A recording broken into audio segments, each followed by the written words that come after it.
معراج شریف کے موضوع پر قاری محمد حنیف صاحب ملتان میں خطاب فرما رہے ہیں، سماعت فرمائیں۔ شکریہ۔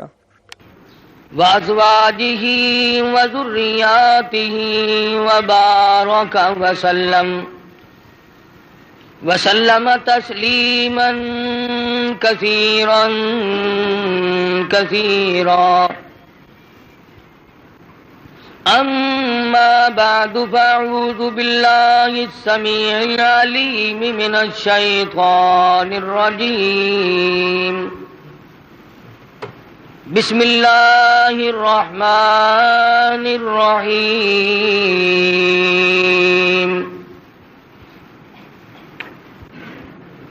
سبحان الذي أسرى بعبده ليلا من المسجد الحرام إلى المسجد الأقصى الذي باركنا حوله لنريه من آياتنا إنه هو السميع البصير وآتينا موسى الكتاب وجعلناه هدى لبني إسرائيل ألا تتخذوا من دوني وكيلا ذرية من حملنا مع نوح إنه كان عبدا شكورا صدق الله مولانا العلي العظيم وصدق رسوله النبي الكريم ونحن على ذلك لمن الشاهدين والشاكرين والحمد لله رب العالمين اللهم صل على محمد وعلى آل محمد كما صليت على إبراهيم وعلى آل إبراهيم إنك حميد مجيد اللهم بارك على محمد وعلى آل محمد كما باركت على إبراهيم وعلى آل إبراهيم إنك حميد مجيد۔ اس جمعے میں امام الانبیاء محبوب کبریا حضرت محمد مصطفیٰ صلی اللہ تعالی علیہ وسلم کی معراج شریف کے بارے میں کچھ عرض کیا تھا۔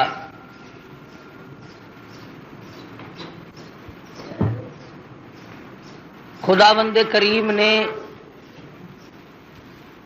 نبی کریم صلی اللہ علیہ وسلم کو جن معجزات سے نوازا ہے اس سے کوئی انکار نہیں کر سکتا۔ مسلمان تو مسلمان، غیر مسلم بھی انہیں تسلیم کرتے ہیں۔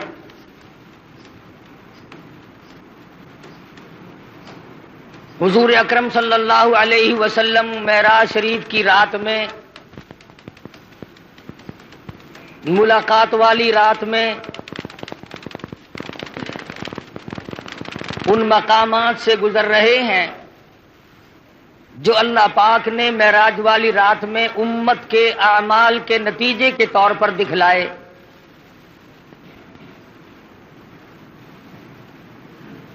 ارشاد فرماتے ہیں میں نے ایک آدمی کو دیکھا، وہ لیٹا ہوا ہے اور دوسرا ایک اس کے سر پر بہت بڑا پتھر لے کے کھڑا ہوا ہے۔ وہ کھڑا ہونے والا اس لیٹنے والے کے سر میں اتنا زور سے پتھر مارتا ہے کہ سر ریزہ ریزہ ہو جاتا ہے، اور وہ پتھر لڑک کر بہت دور جا کے گرتا ہے۔ جب تک وہ پتھر اٹھانے کے لیے جاتا ہے جس نے مارا تھا، اس وقت تک وہ سر بالکل صحیح سالم ہو جاتا ہے، اور وہ اس پتھر کو اٹھا کر لا کے پھر دوبارہ اس کے سر میں مارتا ہے۔ عرض کیا صحابہ کرام نے یا رسول اللہ صلی اللہ علیہ وسلم وہ کون آدمی ہوگا؟ ارشاد فرمایا وہ آدمی جس کو اللہ نے قرآن کا علم دیا، قرآن کریم کی دولت دی، لیکن وہ بدعملی کرتا تھا، رات کو دن کو تغافل کرتا تھا، لوگ مصلی پہ اللہ اللہ کیا کرتے تھے اور وہ سویا کرتا تھا۔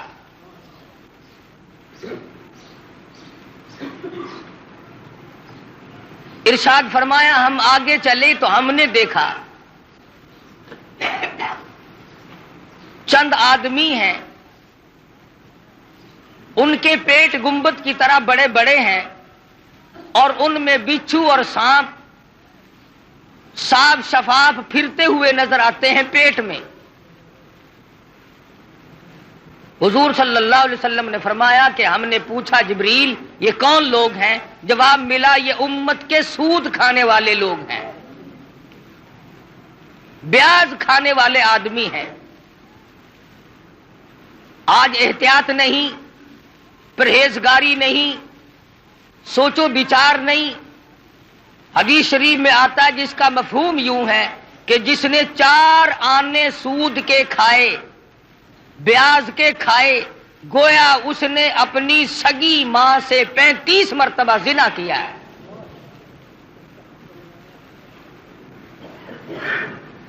آج لوگ اس کو منافع کہتے ہیں۔ منافع کہنے سے حرام چیز حلال نہیں بن جاتی۔ اگر ایک کتے کو 50 آدمی مل کر کئی دفعہ کہیں یہ بکری ہے یہ بکری ہے، وہ بکری تو نہیں بن سکتی۔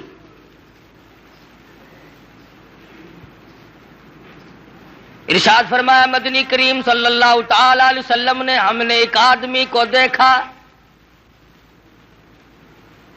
جس آدمی کو جنت کے دروازے کی طرف سے اس کا نام لے کر آواز آئی، وہ دوڑ کے اس کی طرف گیا، اس کے جانے سے پہلے وہ دروازہ بند ہو گیا۔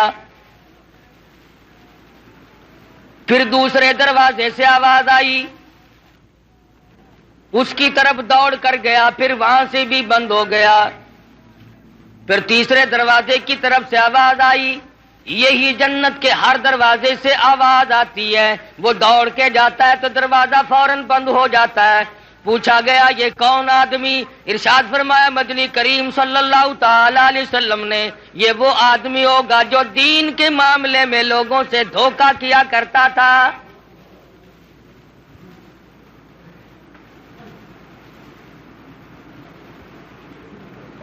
حدیث میں فرمایا نبی کریم صلی اللہ تعالی علیہ وسلم نے ہم نے معراج والی رات میں ایک مقام پہ دیکھا، آسمانوں پہ دیکھا، سفید ریش بزرگ آدمی ہیں، چھوٹے چھوٹے ننھے منھے بچے ہیں، اور وہ سفید ریش بزرگ آدمی قرآن کریم پڑھا رہے ہیں، چھوٹے چھوٹے بچے قرآن مجید پڑھ رہے ہیں۔ صحابہ کرام نے پوچھا یا رسول اللہ صلی اللہ علیہ وسلم وہ کون لوگ ہوں گے؟ ارشاد فرمایا مدنی کریم صلی اللہ تعالی علیہ وسلم نے اللہ میاں نے میری امت کو توفیق دی، میری امت کو دولت عطا فرمائی، چھوٹے چھوٹے لختی جگر، چھوٹے چھوٹے نور نظر معصوم بچے قرآن مجید پڑھتے ہیں، پڑھتے پڑھتے کسی کی موت آ گئی، 1 سپارہ پڑھ کے موت آ گئی، 10 پارے پڑھ کے موت آ گئی، 5 پارے پڑھ کے موت آ گئی، 20 پارے پڑھ کر کے موت آ گئی، 10 باقی رہ گئے۔ اللہ تبارک و تعالی جل شانہ نے فرمایا او میرے خلیل آ جا، آسمانوں پہ بیٹھ کر میری امت کے وہ بچے اور میرے نبی کی امتوں کے بچوں، امتیوں کے بچوں، قرآن پڑھنے والوں، تم نے قرآن کریم فرش پہ پڑھنا شروع کیا تھا، آؤ جو باقی رہ گیا عرش پہ ختم کر لو۔ ان کے اس قرآن مجید کی تکمیل وہاں پر کرائی جا رہی ہے۔ معراج شریف میں مدنی کریم صلی اللہ تعالی علیہ وسلم کو بچوں کو پڑھتا ہوا دکھایا گیا۔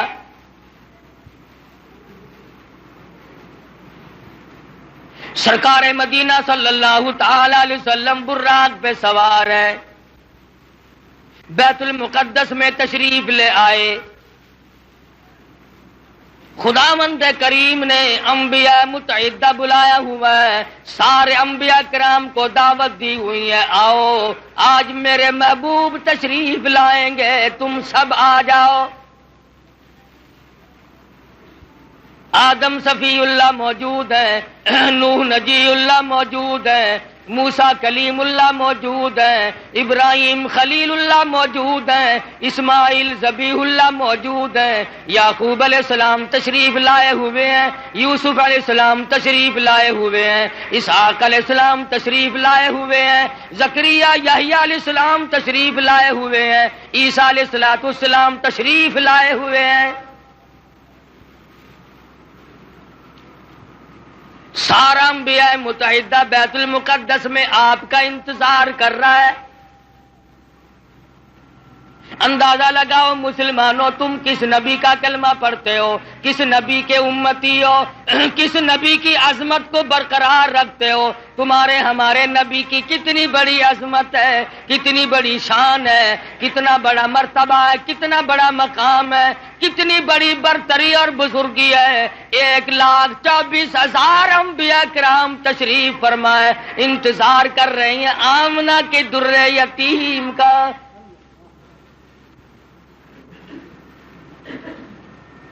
بیت المقدس میں براق پہ سوار ہو کر کے پہنچے، آپ نے انگلی کا، حضرت جبریل امین نے انگلی پتھر کو لگائی، اس میں سوراخ بن گیا، براق کو وہاں پر باندھ دیا گیا۔ مدنی کریم صلی اللہ علیہ وسلم اندر تشریف لائے۔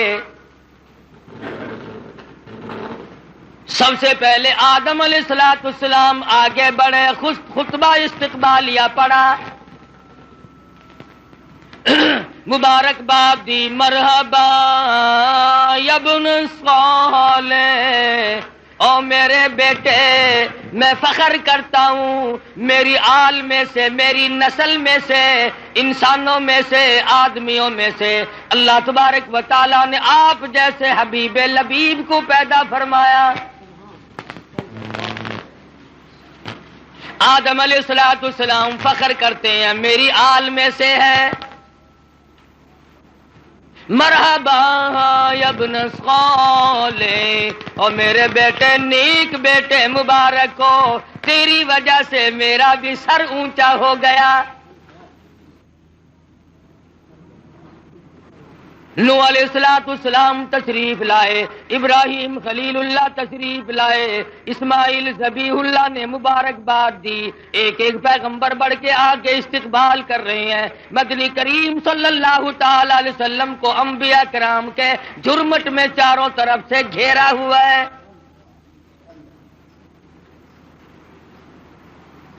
معلوم یہ ہوا آدم علیہ السلام کا یہ بھی عقیدہ کوئی نہیں کہ مدنی کریم صلی اللہ علیہ وسلم ہر وقت ہر جگہ موجود ہے۔ اگر پہلے سے موجود ہوتے آدم علیہ السلام کھڑے ہو کر استقبال نہ کرتے۔ ابراہیم خلیل اللہ کا بھی عقیدہ نہیں، موسیٰ کلیم اللہ کا بھی عقیدہ نہیں، عیسیٰ روح اللہ کا بھی عقیدہ نہیں، تمام پیغمبروں کا، انبیاء کرام کا، رسولوں کا کسی کا یہ عقیدہ نہیں۔ حضور تشریف لائے تو سارے نبی کھڑے ہو گئے۔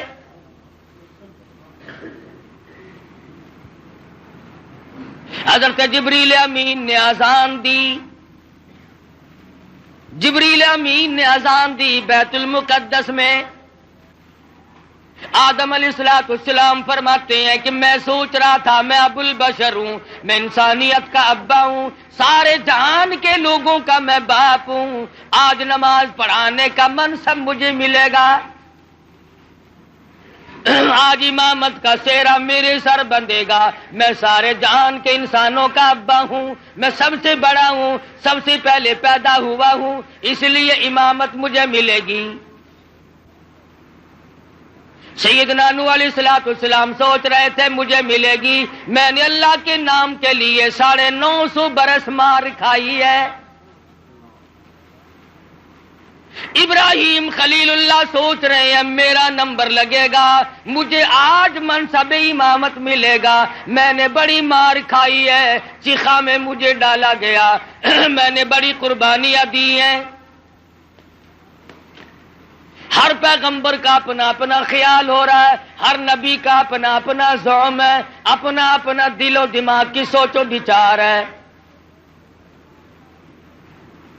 جب اذان ہو چکی، اس کے بعد محمد مدنی صلی اللہ علیہ وسلم کو جبریل امین نے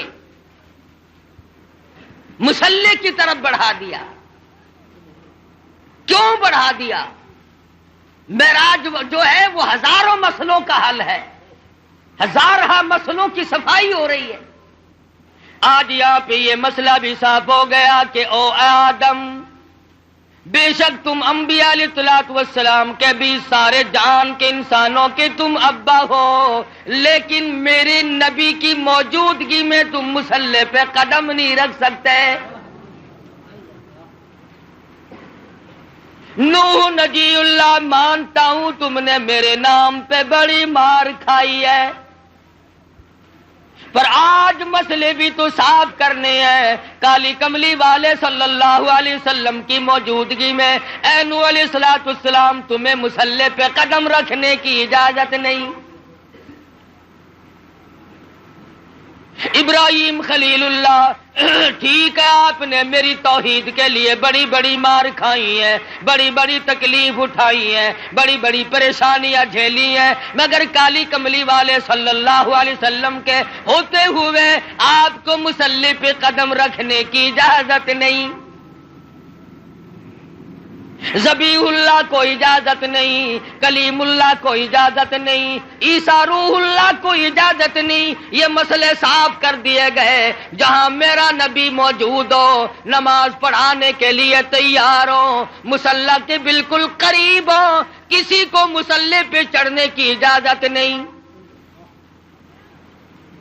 آج یہ لوگ کیسے دو رنگے مسئلے کرتے پھرتے ہیں، کہتے ہیں ہر نبی، ہمارے نبی حضرت محمد الرسول اللہ صلی اللہ علیہ وسلم ہر وقت موجود ہے اور ہر جگہ موجود ہے، اور مولوی مصلی پہ کھڑا ہو کر کے پھر دندناتا ہے۔ لوگوں لکھ کے لے جاؤ، یاد کر کے لے جاؤ، پکا کے لے جاؤ، درنگی چھوڑ دے یک رنگ ہو جا، یا سراسر موم ہو یا سنگ ہو جا۔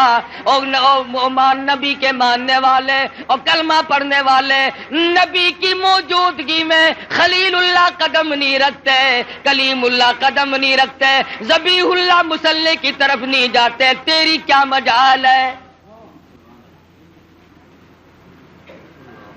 مسئلہ صاف ہے، یا نبی موجود نہیں یا پھر مصلی کی طرف نہ جا۔ کیا مجال ہے کسی کی؟ اپنی بات کروں، نبی کی موجودگی میں قاری حنیف کی کیا مجال ہے کہ مصلی کی طرف قدم اٹھائے؟ 1,24,000 نبی جب کالی کملی والے صلی اللہ علیہ وسلم کو انہوں نے مانا اور دیکھا کہ یہاں پر تشریف فرما ہے، آسمان سے، آسمان و زمین کے مالک کی آواز آئی، خبردار میرے محبوب کی توہین نہ ہونے پائے۔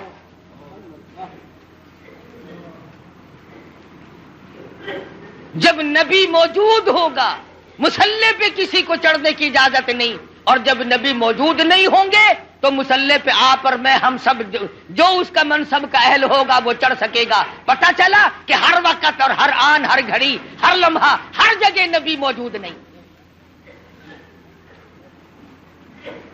اگر نبی موجود ہے تو یہ بیت المقدس میں انتظار کس کا کر رہے ہیں؟ یہ آدم علیہ السلام، یہ نوح علیہ السلام، یہ سارے نبی کس کا انتظار کر رہے ہیں؟ وہ یہاں نہیں تھے جبھی تو انتظار ہوا۔ اور پھر سارے نبیوں نے اکٹھے ہو کر کے کیا کیا؟ کوئی دنیا کی دولت کو طلبگار نہیں بنے، دنیا کی دولت کے طلبگار نہیں بنے، کچھ نہیں مانگا۔ امام الانبیاء، محبوب کبریا حضرت محمد مصطفیٰ صلی اللہ تعالی علیہ وسلم نے نماز پڑھائی، سارے انبیاء کرام نے اقتدا فرمائی، سارے نبی پیچھے کھڑے ہو کر محمد مدنی صلی اللہ علیہ وسلم کے پیچھے نماز پڑھی۔ آپ نے 2 رکعت نماز ادا فرمائی۔ نماز کے بعد جبریل امین نے آپ کے سامنے ایک دودھ کا پیالہ اور ایک شراب کا پیالہ رکھ دیا. مدنی کریم صلی اللہ علیہ وسلم نے دودھ کے پیالے کو اٹھایا اور نوش فرمانے لگے. جبریل امین نے آواز دی، یہ بھی آپ کی آزمائش اور امتحان تھی. اگر آپ دودھ کا پیالہ چھوڑ کر شراب کا پیالہ اٹھا لیتے ساری امت گمراہ ہو کے مر جاتی.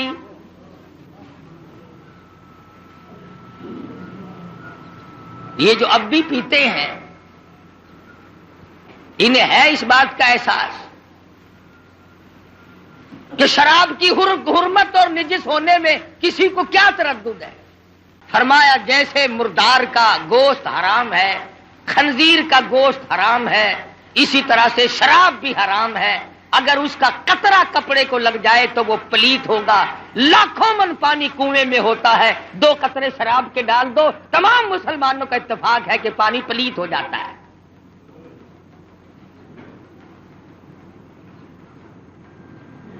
پانی تو پلیت ہو جاتا ہے، مگر جو کلمہ گو مسلمان کہلانے والے بوتلیں ڈکار جاتے ہیں وہ اب بھی پاک ہیں.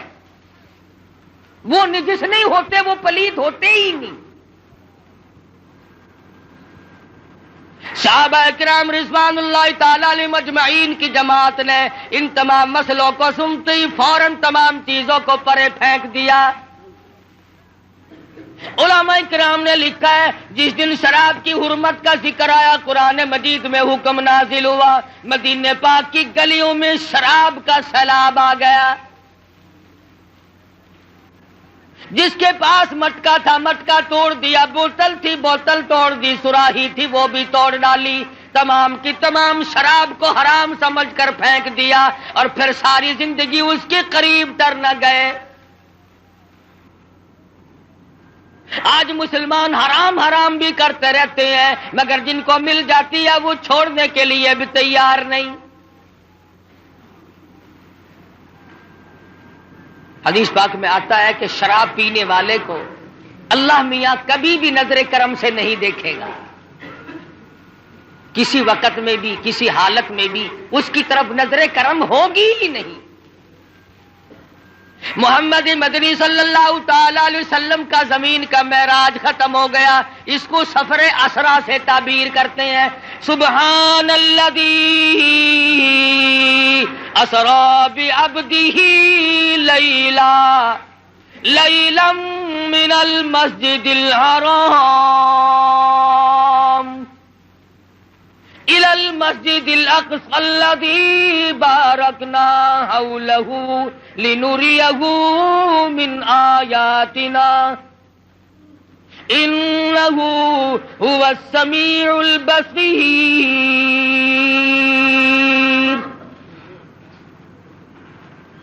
پاک ہے وہ ذات جس نے یہ سارا سفر کرایا، جو زمین میں بیت المقدس سے بیت الحرام سے لے کر کے بیت المقدس تک لے گیا اور راستے میں بڑے بڑے عجائب دکھائے، بڑے بڑے منظر دکھائے. یہاں تک علماء کرام نے لکھا ہے کہ جنت و دوزخ کی بھی سیر کرائی. مدنی کریم صلی اللہ تعالی علیہ وسلم نے ارشاد فرمایا جب میں نے جہنم کو دیکھا تو اس میں اکثریت عورتوں کی پائی. فرمایا جب میں نے جہنم کو دیکھا اس میں عورتیں زیادہ تھیں، کئی حصے زیادہ مردوں سے عورتیں تھیں. صحابہ کرام نے عرض کیا یا رسول اللہ صلی اللہ علیہ وسلم اس کی وجہ کیا ہے؟ ارشاد فرمایا عورت کی ذات میں ناشکری بڑی ہے. 20 30 40 50 برس تک خامن اس کو کپڑا لا کے دیتا رہے، اچھے سے اچھا کھلاتا رہے، ایک دن اگر تنگی کا آ جائے تو فوراً کہتی ہے تیرے گھر میں ہم نے کبھی کچھ بھی نہیں دیکھا.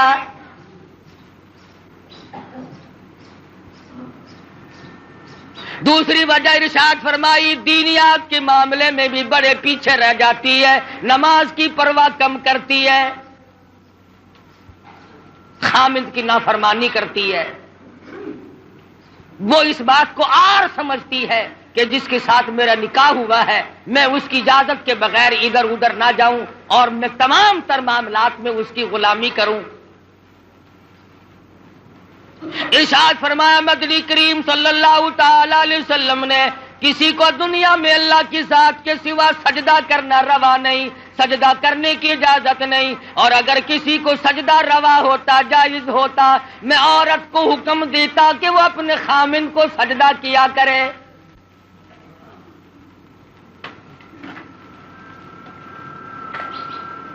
ارشاد فرمایا مدنی کریم صلی اللہ تعالی علیہ وسلم نے عورتیں شرک کے اندر بڑی زیادہ مبتلا ہوتی ہیں، عقیدہ بڑا کچا رکھتی ہیں۔ پتہ چل گیا نا کہ فلاں علاقے میں کہ ننگا ملنگ بیٹھا ہے، بالکل ننگا بابا بیٹھا ہے، جاؤ سب کی بگڑی بناتا ہے، بس چل پڑتی ہے۔ کیا مسلمانی ہے، کیا ایمان ہے، کیا قرآن ہے؟ اور ظالم و ننگا ہونا کوئی علامت ہے خدا بننے کی؟ خدا کا پیارا ہونے کی علامت کس نے بتائی؟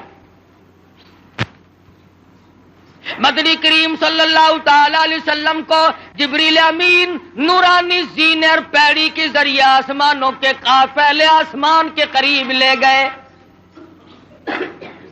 دروازے پہ دستک دی، اوپر سے پوچھا مما کا کون ہے؟ آواز دی انا جبریل۔ کون ہے؟ میں جبریل ہوں۔ من ماں کا تیری ساتھ کون ہے؟ کہتا مائی محمد صلی اللہ علیہ وسلم۔ اور آسمان کے نوری فرشتوں تمہیں مبارک ہو، تم آج تک بڑے مشتاق تھے، بڑے منتظر تھے، تمہارے بڑے ارمان تھے، بڑی حسرتیں تھی، آج میری ساتھ محمد مدنی صلی اللہ علیہ وسلم تشریف لائے۔ پہلے آسمان پہ فرشتے قطار باندھے ہوئے تھے، دیدار کے مشتاق تھے، منتظر تھے۔ مدنی کریم صلی اللہ علیہ وسلم آسمان پہ پہنچے، فرشتوں نے دیدار کیا۔ مسلمانوں، جس کے دیدار کے مشتاق اور آرزومند آسمانوں کے بیت المعمور کے فرشتے، ان کے دیدار کے تم مشتاق کیوں نہیں بنتے؟ مبارک ہے ان لوگوں کو جن کو اس دنیا ہی میں حضور کی زیارت ہوئی۔ مولانا مظفر حسین کاندھلی رحمت اللہ علیہ پانی پت سے کاندھلے تشریف لے جانے لگے تو راستے میں مسجد آئی، ویران سی مسجد ہے، آباد نہیں ہے، تو مولانا نے اذان دی اور نماز عشاء کے قریب ایک آدمی آیا اور 3 روٹیاں لا کر کے حضرت مولانا کے حوالے کر دی۔ مولانا نے روٹیاں کھا لی، نماز پڑھی، سو گئے۔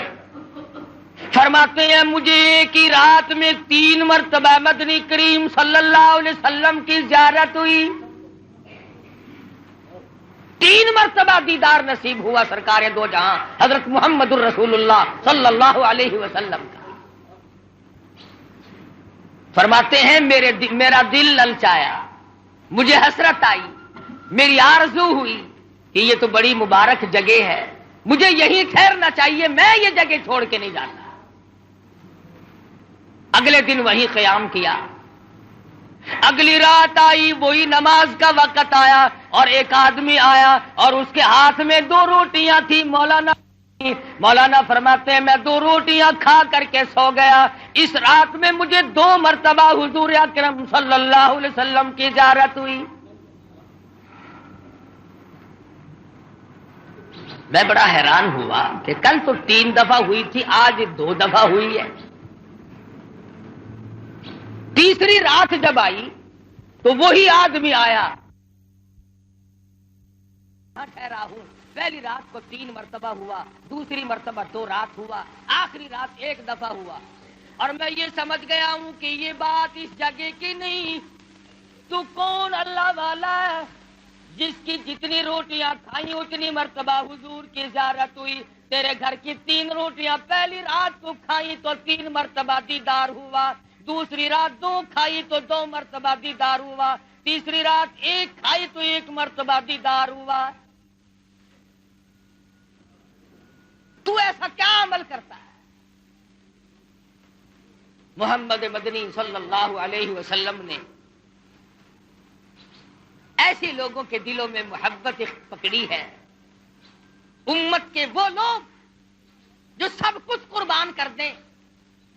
وہ آدمی کہنے لگا مولانا مزدور آدمی ہوں، پہلے دن میری مزدوری اتنی بنی تھی کہ 3 روٹیوں کا آٹا تھا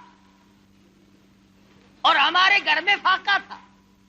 میں 1 روٹی لے کے چلا، بیوی نے پوچھا کہاں چلے ہو؟ میں نے بتایا مسجد میں ایک مسافر ہے۔ وہ کہنے لگی میری بھی لے جاؤ، میں بھی فاقے پہ فاقہ کر لوں گی۔ چھوٹے بچے نے پوچھا ابا روٹی کہاں لے چلے؟ کہا بیٹا مسجد میں مسافر ہے۔ تو کہا ابا میری بھی لے جاؤ۔ فرمایا میں اپنی بھی، بیوی کی بھی، بچے کی بھی، تینوں کی لے آیا تھا، اور دوسرے دن بچے کی حالت خراب ہو گئی۔ میں نے اور میری بیوی نے تیسرے دن بھی فاقے پہ فاقہ کر لیا، اور آج چوتھا دن جب ہو گیا تو بیوی کی بھی حالت خراب ہو گئی۔ اس کے نام کی بھی اس کو دے آیا ہوں، کل کو 5واں دن ہو جائے گا، مجھے اپنا اعتبار نہیں، اس لیے عرض کرتا ہوں کل کو آپ یہاں پر تشریف نہ رکھیں۔ اس دنیا میں، اس زندگی میں یہاں جیتے جاگتے بے شمار لوگ ایسے ہیں جن کو محمد مدنی صلی اللہ علیہ وسلم کی زیارت ہوئی، مگر شرط یہ ہے کہ آدمی سنت کا تابع دار ہو، پیروکار ہو، محمد مدنی صلی اللہ علیہ وسلم کی غلامی وہ اس قدر کرتا ہو، اس کی زندگی سنت کے راہ پر ہر وقت مر مٹنے کے لیے تیار رہتی۔ ہمیں تو سنتوں سے آر ہے، ہمیں سنتوں سے نفرت ہے، بدعت سے پیار ہے، اور ہم ایسے لوگوں کو بڑا تلاش کرتے ہیں۔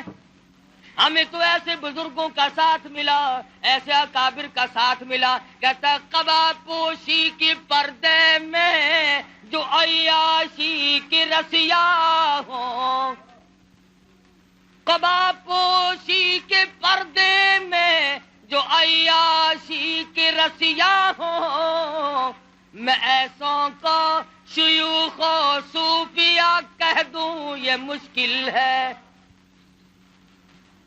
کتامی جب کھا جائے درخواستی بستے ہو آنکھوں میں، امی میں نے بخاری اور لاہوری کو دیکھا ہے۔ کا ڈالتے ہیں جو لوگوں کے ایمان کا بیڑا غرق کرتے ہیں، ان کے پاس جانے سے میرا کیا مسئلہ حل ہوگا؟ لمبے لمبے کرتے پہن لینا، ٹخنوں تک کے چوغے، 1000 دانوں کی تسبیح، اور یہ معلوم نہیں کہ احکم الحاکمین کے حکموں کی بجاوری ہو رہی ہے کہ نہیں، سرکار مدینہ حضرت محمد الرسول اللہ صلی اللہ علیہ وسلم کی غلامی اور تابع داری بھی ہو رہی ہے کہ نہیں۔ آج ان تمام صورتوں میں میں اور آپ ہم سب پیچھے رہ گئے۔ صحابہ ایک ایک سنت پہ جان دیتے تھے، ارے یہ آسمان والے فرشتے حضور کی صورت دیکھنے کے لیے بےتاب ہیں۔ آج ہم بےتاب کیوں نہیں ہوتے؟ کتنے لوگ ہیں ہم میں سے جن کی یہ تمنا ہے کہ اے کاش زندگی میں ایک مرتبہ آقا دو عالم صلی اللہ علیہ وسلم کی زیارت ہو جائے۔ جب تمنا ہی نہیں، آرزو ہی نہیں، تو ہوگی کیسے؟ اور کون سی وہ صورت بنے گی جس صورت میں جا کر کے ہم ان تمام چیزوں کو کامیابی سے ہمکنار کر سکیں گے؟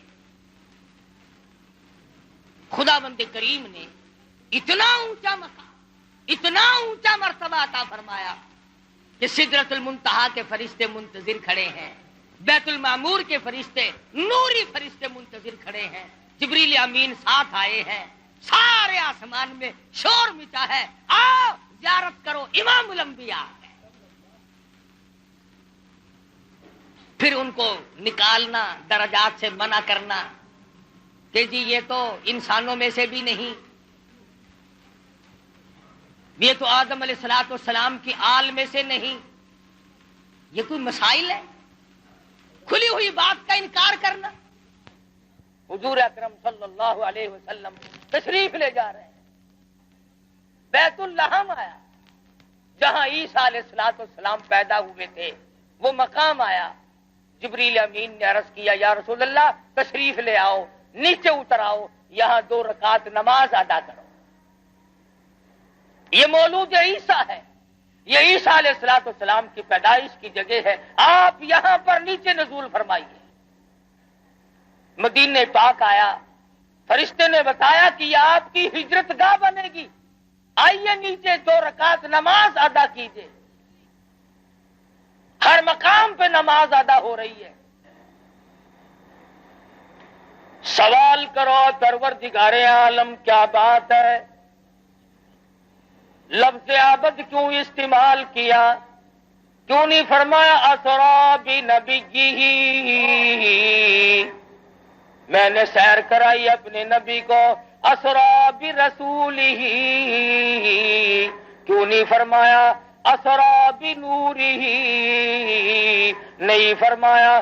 فرمایا او لوگوں تمہیں کیا معلوم ملاقات والی رات ہے، معراج والی رات ہے. خدا کی قسم اس رات کی عظمتوں کا کیا کہنا، جس رات کو امام الانبیاء محبوب کبریا حضرت محمد مصطفیٰ صلی اللہ علیہ وسلم مہمان بنے ہوں. اللہ کریم میزبان بناؤ.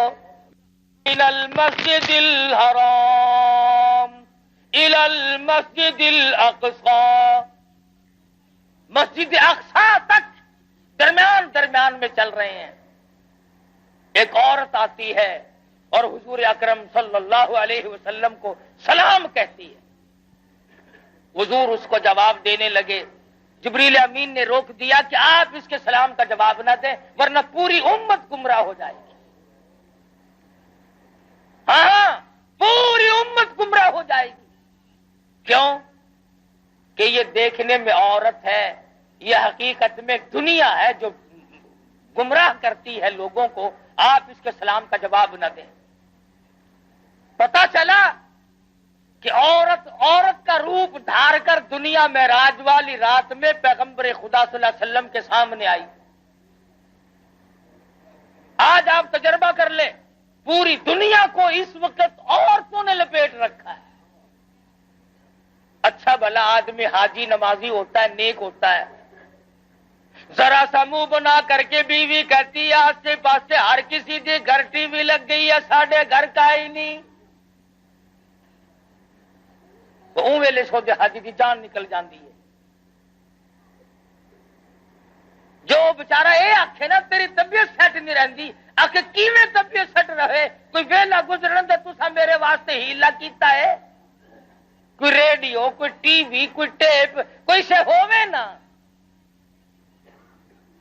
قبر کا بالکل فکر نہیں. تمام لوگ ایک دوسرے کے ساتھ رو میں بیٹھے ہیں اور پھر دوسروں کی عورتوں والی بات تو دنیا کیا کرتی ہے. فلانے ملک کی عورت یوں ہے، فلانے ملک کی عورت یوں ہے. اور پاکستان کے مسلمانوں تمہیں شرم نہیں آتی؟ تم ٹی وی پہ فلموں پہ اپنی بیٹیوں کے ناچ دیکھ کر بڑے خوش ہوتے ہو، اپنی بہنوں کو ناچتا ہوا دیکھ کر، بدماشی کرتے ہوئے دیکھ کر بڑے خوش ہوتے ہو.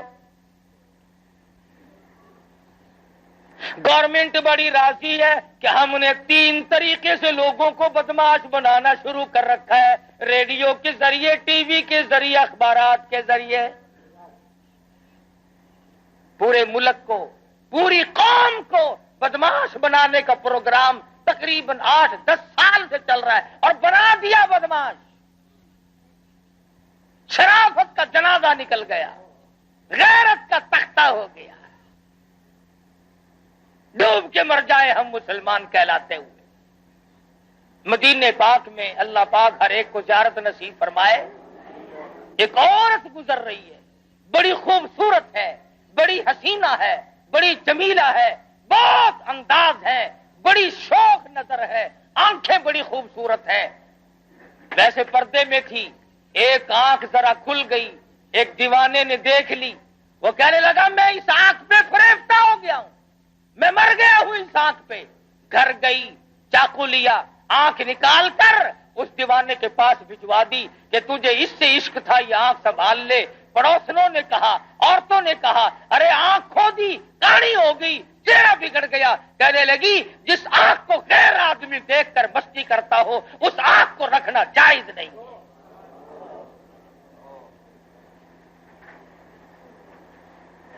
کہاں گئی وہ غیرت مسلمانوں کی؟ ایک دوسرے پہ تنقید ہے، ایک دوسرے پہ تبصرہ ہے. امیروں سے لے کر غریبوں تک، فقیروں سے لے کر بادشاہ تک بے پردگی عام ہے. اور ہماری یہ کوشش بھی نہیں. حدیث پاک میں آتا فرمایا نبی کریم صلی اللہ تعالی علیہ وسلم نے، ایک عورت جب گھر سے اعلی درجے کے کپڑے پہن کر خوشبو لگا کر نکلتی ہے، میک اپ کر کے نکلتی ہے، 18 شیطان اس کے ساتھ چلتے ہیں. منہ چڑھا دیا غیرت کا. تو حضور اکرم صلی اللہ علیہ وسلم کو جبریل امین نے کہا کہ آپ اس کے سلام کا جواب نہ دیں. حضور نے جواب نہ دیا، آگے چلے.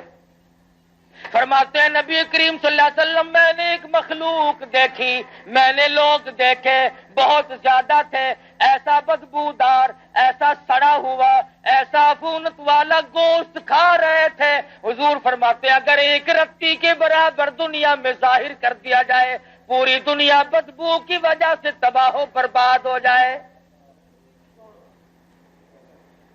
ایسا گوشت لوگ کھا رہے تھے، ہزاروں کی تعداد میں تھے، لاکھوں کی تعداد میں تھے. ایسا گوشت کھایا جس کے کھانے سے بدبو آ رہی تھی، وہ سڑا ہوا گوشت تھا.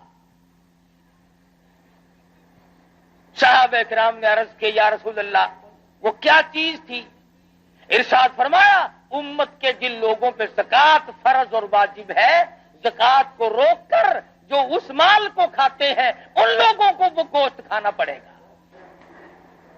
حضرت شاہ عبدالعزیز دہلوی سب قید رحمت اللہ علیہ، ان کے زمانے میں ایک آدمی تھا، امیر آدمی تھا لیکن بخیل تھا، اپنی اولاد کو بھی خرچ کرنے کے لیے پیسے نہیں دیا کرتا تھا. جس وقت اس کی موت آئی تو لڑکے نے غصے میں آ کر اشرفیوں کی تھیلیاں اپنے باپ کے ساتھ قبر میں رکھ دی کہ ہمیں دنیا میں برتنے کو نہیں دی، اب ہم استعمال نہیں کرتے، دفع کر اپنے ساتھ ہی لے جا. قبر میں رکھ دی، دفن کر دیا. کچھ دنوں کے بعد لڑکی کی حالت غیر ہو گئی، غریب اور قلاش ہو گیا. دل میں آیا اچھا نہ کیا وہاں رکھ دیے، آج کام آ جاتے ہیں.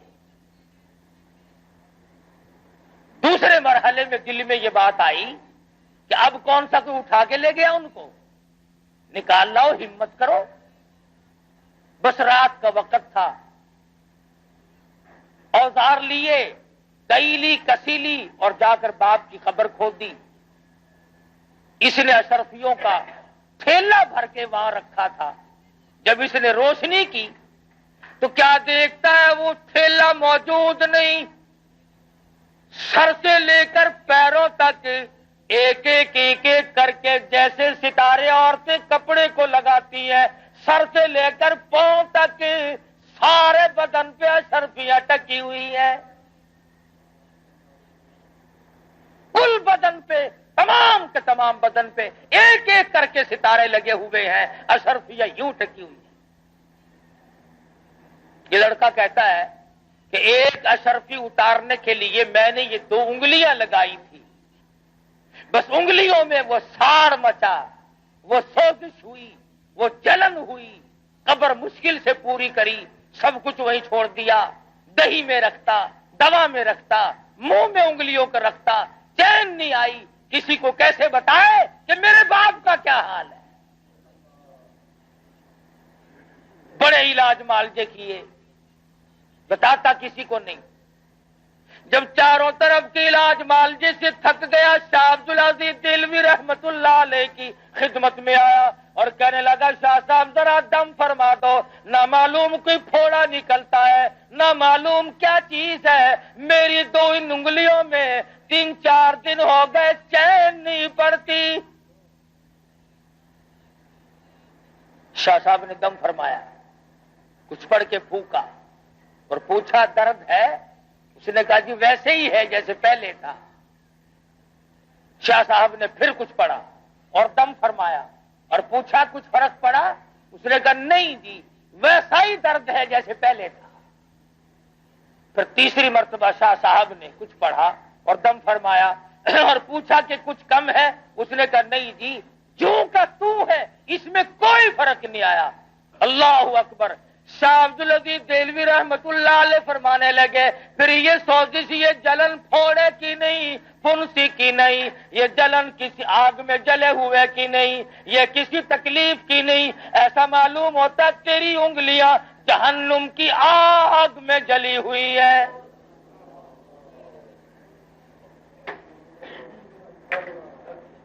ان کو بجھانے کے لیے سمندر کا پانی کافی نہیں، دریا کا پانی کافی نہیں، ندی نالوں اور کنووں کا پانی کافی نہیں، دوا دم درود کافی نہیں، ان کو بجھانے کے لیے صرف ایک پانی کام دے گا۔ پھر اس نے شاہ صاحب کے سامنے بات کھول دی کہ آپ کا فرمان صحیح ہے، ایسے ایسے کر کے میں نے اپنے والد کی قبر کو کھودا اور اشرفی اتارنے کے لیے یہ 2 انگلیاں لگائی تھی، اس دن سے آج تک ان میں چین نہیں پڑتی۔ حضرت شاہ صاحب نے فرمایا جہنم کی آگ کو بجھانے کے لیے صرف ایک پانی خلوت میں چلا جا، علیحدگی میں چلا جا اور جا کر کے 2 رکعت نماز ادا کر اور اس کے بعد اللہ کے حضور میں گڑ گڑا کے رو رو کے دعا مانگ، آنکھوں سے نکلا ہوا آنسوؤں کا پانی یہاں پہ لگا، خیر آ جائے گی۔ چنانچہ اس نوجوان نے ایسا ہی کیا کہ وہ رویا، گڑ گڑایا، عاجزی کی، اللہ پاک کے حضور میں دعا مانگی اور آنسوؤں کا پانی لگایا تو فوراً شفا ہو گئی۔ شاہ صاحب نے فرمایا جہنم کی آگ کو آنکھوں کے پانی کے سوا کوئی پانی نہیں بجھا سکتا۔ فرمایا ہم نے دیکھا ان لوگوں کو جو بدبودار گوشت کھا رہے تھے اور وہ لوگ ہیں جو زکات کے مال کو روک کر کے اس مال کو خود کھا لیتے ہیں، بہانے کھاتے رہتے ہیں۔ اللہ پاک کا فریضہ ہے، فرما والذین یکنزون الذهب والفضة ولا ينفقونها في سبيل الله فبشرهم بعذاب أليم۔ وہ لوگ جو اپنے خزانے کو، اپنی دولت کو جمع کرتے ہیں اور نہیں خرچ کرتے اللہ کی راہ میں، فبشرہم بعذاب علیم، انہیں خوشخبری سنا دو عذاب دردناک کی۔ اور فرما یوم یحما علیہا فی نار جہنم فتکوی بہا جباہہم وجنوبہم وظہورہم ھذا ما کنزتم لانفسکم فذوقوا ما کنتم تکنزون۔ سبحان اللہ، قرآن کریم نے کیا کیا چیزیں کھول کے بتائی ہیں۔ فرمایا جس مال کی زکوٰۃ نہ دی جائے گی اس مال کی تختیاں بنا کر جہنم میں گرم کر کے پیشانی پہ داغ دیا جائے گا۔ فتکوی بہا جباہہم وجنوبہم، پسلیوں پہ داغ دیے جائیں گے، وظہورہم، پیٹھ میں داغ دیے جائیں گے، اور آواز آئے گی ھذا ما کنزتم، یہ تمہارا وہی خزانہ ہے، فذوقوا ما کنتم تکنزون، اپنے خزانے کا مزہ تو چکھو، اب ہائے ہائے کیوں کرتے ہو، اب اوف اوف کیوں کرتے ہو، اب کیا ہے گھبرانے والی بات۔ تو مدنی کریم صلی اللہ علیہ وسلم نے فرمایا کہ میں نے مستقل قوم کو دیکھا جو سڑا ہوا گوشت کھا رہی تھی۔ حضور فرماتے ہیں صلی اللہ علیہ وسلم ہم آگے چلے، ہم نے ایک غار دیکھی، ایک بہت بڑا تنور نما جگہ دیکھی جس میں عورت مرد ننگے ہیں، برہنہ ہیں، عورتیں بھی مرد بھی۔ حضور کا ارشاد ہے صلی اللہ علیہ وسلم فرمایا جب آگ اوپر کو آتی ہے تو وہ ننگے بھی سب اوپر کو آ جاتے ہیں، اور جب آگ نیچے کو جاتی ہے تو وہ سب نیچے کو چلے جاتے ہیں۔ صحابہ کرام نے عرض کیا یا رسول اللہ ہمارے ماں باپ آپ پہ قربان ہو جائیں، یہ کون لوگ ہیں؟ فرمایا میری امت کے بدکار اور زانی مرد عورت ہوں گے۔ ایک اور حدیث میں ہے کہ زانیوں کی یہ پہچان ہوگی کہ ان کی پیشاب کی جگہ سے ہزاروں لاکھوں من پیپ بہے گا، اور یہ نشانی ہوگی کہ یہ ہے وہ بدماشی کرنے والے مردان۔ اب ایک سوال ہے یہاں پر، وہ یہ کہ مسئلہ تو ہم نے آج سنا اور ڈر بھی لگ گیا، لیکن جوانی میں، زندگی میں، ابتدا میں کبھی نہ کبھی گناہ ہو گیا، اب کیا کیا جائے؟ خداوند عالم نے فرمایا توبوا الی اللہ توبۃ نصوحا، گناہ تو ہو گیا لیکن میرے دروازے پہ آ، میرے دروازے پہ آ کے گر جا، پڑ جا، پیشانی رگڑ دے، اور میرے سوا کسی کو اپنا مشکل کشا نہ مان، اپنا حاجت روا نہ مان، اپنی بگڑی بنانے والا نہ مان، پھر میرے دروازے پہ پڑھ کے پکا عہد کر لے، پکا وعدہ کر لے، آئندہ ایسا کبھی گناہ نہیں ہوگا، مجھے اپنی کبریائی کی قسم میں تجھے معاف کر دوں گا۔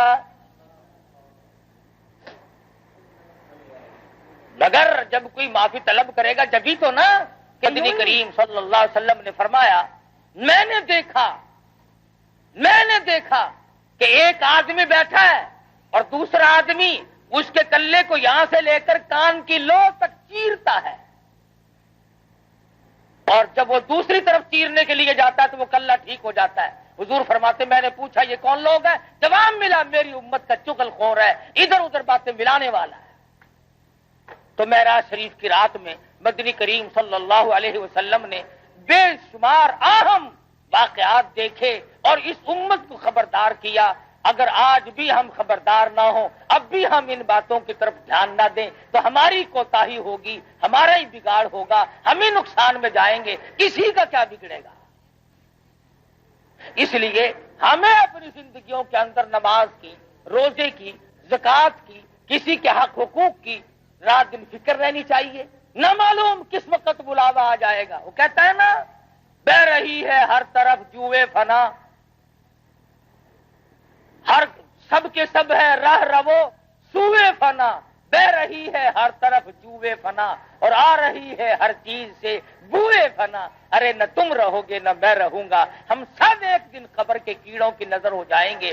اپنے زندگی کے بارے میں سوچو اور اس پر عمل کرنے کی کوشش کرو۔ اللہ پاک مجھے اور آپ کو اس معراج والے نبی کے طفیل معاف کر دے، معراج والے نبی کے صدقے میں ہماری نجات فرما دے۔ وآخر دعوانا ان الحمدللہ رب العالمین۔